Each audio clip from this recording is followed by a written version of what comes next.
নমস্কার বন্ধুরা, আজ শ্রী শ্রী শারদা মায়ের ১৭৩তম জন্মতিথি।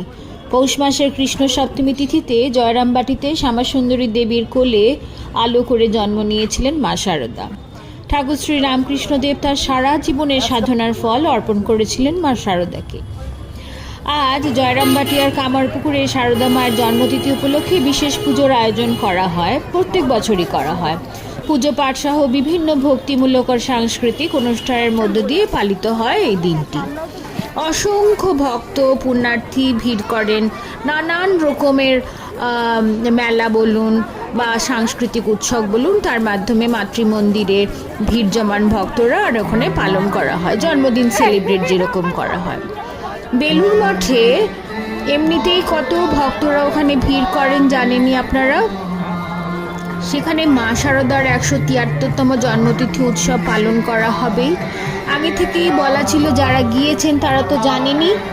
আর সেখানে চিরাচরিত প্রথা মেনে ভক্তি এবং শ্রদ্ধা সহকারে মায়ের জন্মদিন পালন করা হয়েছে, মঙ্গল আরতি করা হয়েছে, কথা পাঠ, পদাবলী, কীর্তন, ভজন সহ নানা অনুষ্ঠান করা হয়েছে।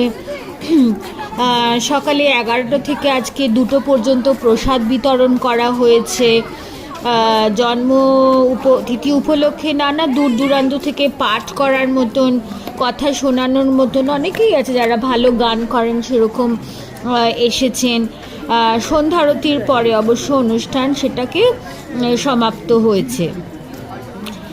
অনেক দূর থেকে ভক্তরা গিয়েছিলেন। যারা গিয়েছেন তারা তো খুবই এনজয় করেছেন জন্মতিথি। খুব সুন্দর করে ফুল দিয়ে সাজানো হয়েছিল, যেখানে আপনারা দেখতে পেলেন, অল্প ভিডিওতে দেখানো গেছে। আর এইটা তো গেলে মনে খুব শান্তি হয়ই, তাই চেষ্টা করলাম আপনাদের সঙ্গে অল্প করে শেয়ার করার। এটা খুব খুব খুব মনটা আসলে ভালো লাগে। তাই ভালো থাকবেন বন্ধুরা।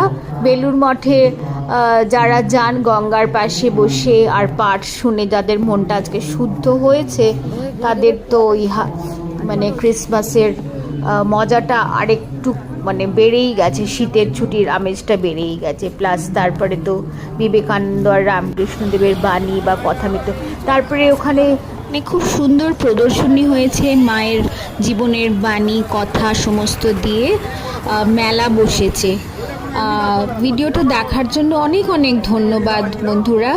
পাশে থাকবেন আর এরকম মেলা হোক বা অন্য জীবনের নানান জিনিস আপনাদের সঙ্গে চেষ্টা করব শেয়ার করার। খুব ভালো থাকবেন।